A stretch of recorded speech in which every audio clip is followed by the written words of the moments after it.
This one is actually similar to number 22 because it's a product rule, and one of those pieces of the product rule is doing chain rule. So I'm going to do it similar way to what I did number 22. I'm going to do this thing's parts in green, and I will do this one in red.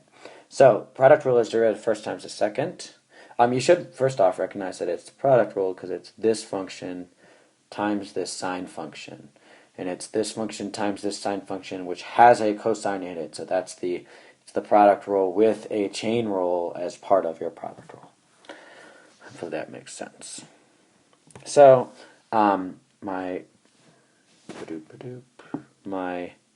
y prime is equal to, so the green's derivative is 2x, and then I multiply it by the red thing, so sine of cosine of x, like that.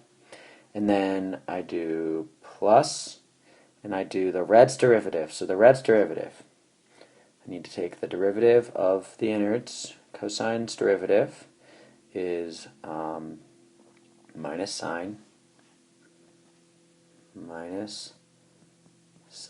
x. And then sine's derivative is cosine of, right? So what I'm going to have is cosine of the innards, which is a cosine. So I get cosine of x.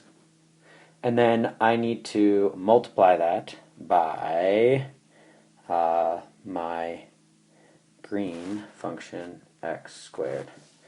So boom. All I did was rewrite it. I took this guy and moved it out front, and dealt with this, and just wrote it as a minus. So this is what your answer should look like. I always like to have these guys out front, so it doesn't look like they're part of a function. That's all.